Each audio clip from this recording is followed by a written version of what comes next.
Kakausapin daw ni PNP Chief Bato de la Rosa si Pangulong Duterte tungkol sa panawagang magbitiw siya dahil sa pagkakasangkot ng mga pulis sa umunay tukhang for ransom.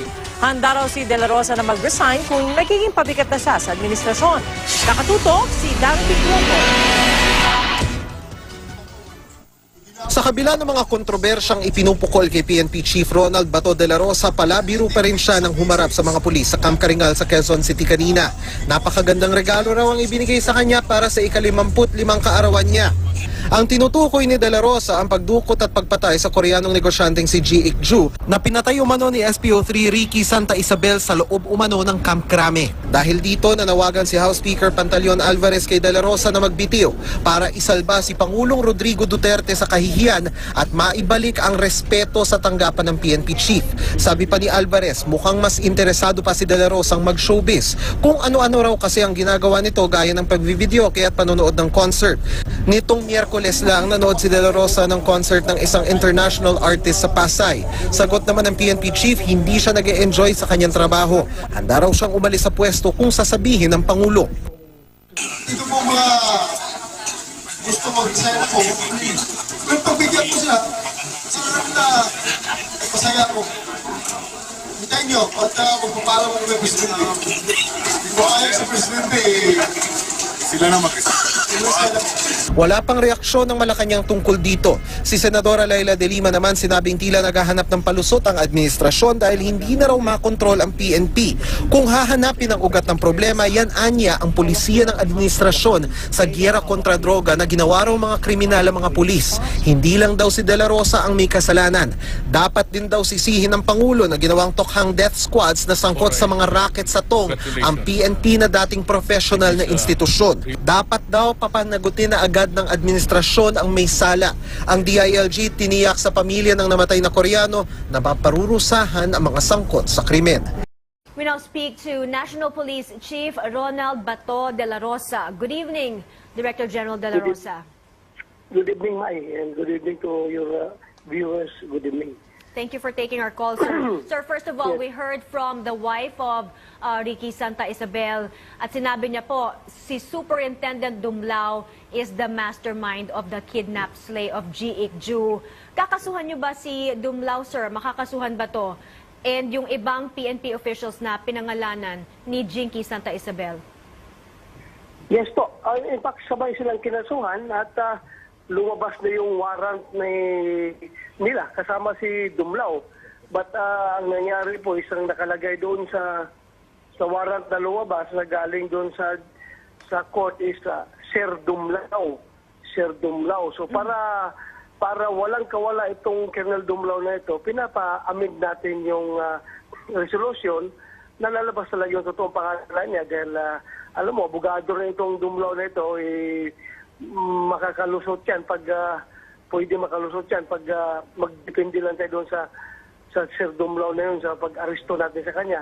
So sa ngayon naka-restrictive custody siya at hinihintay namin ma-amend yung resolution ng pag-apply namin ng warrant of arrest kung lalabas yung warrant na yung full name na talaga niya na lalabas doon, saka namin siya hulihin. Sir, may sinasabi pa pong isang Dumlao si Jinky Santa Isabel as isang General Glenn Dumlao at may a certain Yalong at Baldonado.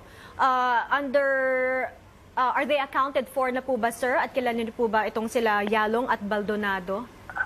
Hindi ko alam yung Baldonado, ha. I-check ko kung mas mabuti nga kung may masabi niya kung sino yung Baldonado na yan. At alam ko yung Yalong na-aristo na ata ng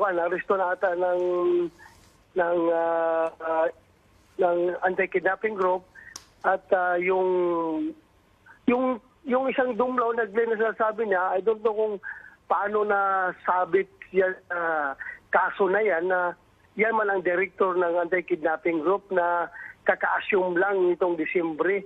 Nangyari yung kidnapping nila is October. Hindi pa panahon ni Glenn Dumlao yan. Hindi pa panahon niya. Ngayon lang siya December lang siya nag-assume as director ng AKJ. Ewan ko anong basis ni Mrs. Santa Isabel dyan. Okay, General De La Rosa, si House Speaker Alvarez po has called for your resignation. He said this heinous crime was committed right under your nose. Siyempre po, pinatay po siya sa Camp Crame mismo, ano? And it's not only an insult, but a clear indication that you have lost the respect of your people. Your reaction, sir? I don't know kung totoo yung lost the respect of my people dahil yung krimen naman kasi sa hindi man niya naghahanap ng pumipili ng lugar. Yung krimen can happen anywhere kahit na sa loob ng pamamahay ng kriminal pwede mangyari yung krimen eh. Kaya I don't know yung sasabi niya na lost the respect of my people. But anyway, kahit gano'n pa man, I respect his opinion. Kung opinion niya yun na I lost the respect of my people, then sige lang, nirespeto ko po yung kanyang sinasabi. At yung pag-resign, depende yun kay Presidente. Tatanungin ko si Presidente kung magkita kami, kung paparesignin ba niya ako. General De La Rosa, ang sabi po ng grupo ni Teresita Angsi, this is not the first time that this talk hang for ransom has happened. Sabi niya po, ibang members po of the Phil-Chinese community have paid ransom to police officials who are criminals po. At sabi niyo Yes. po, hindi po kayo magre-resign. So ano po ang gagawin niyo as PNP chief about this problem? Anong sabi niya? Hindi ako mag-resign? Sabi po niya, hindi po ito first time na nangyari na talk hang for ransom, yung mga kidnap for ransom activities ng mga mismong police officials Yes. po. Totoo yan, napakaraming cases yan noon na tahimik lang, hindi lumalabas. Ngayon na yan lumalabas na yung PNP is talagang nagsusumikap na masolusyonan itong kaso na ito. Ngayon pa na nagsusumikap ng PNP na malinis yung kanyang ranks at ma-address itong mga problema ng ganitong extortion to kidnap for ransom na ganito, isa ka pa tuloy ako pinaparesign. So, awan ko, sige lang. Bayaan nyo sila at magtatrabaho lang po ako. Okay, Maraming General- kaso na ganyan noon, hindi lang na-uncover, pero tahimik lang yung mga tahimik lang at yung mga victim hindi nagsasabi, hindi nag-iingay, hindi nagko-complain, kaya hindi nakakarating rin sa authorities. Okay, Ganun General po De La nangyari. Rosa, kayo po mismo nagsabi, marami na pong kasong ganito before. What is the directive now of President Duterte about this talk hang for ransom activity? How will you deal with this problem, sir, as per instructions of the President? Alam mo na, kung si Presidente magsalita, I cannot give it to you publicly. Yung kanyang galit, yung kanyang pagkadismaya. So, hindi ko na po kailangan i-discuss dito sa ere. Basta yung gusto niya is matapos itong mga problema na ito. Okay, finally, sir, before I forget, happy birthday po muna, sir. Happy birthday.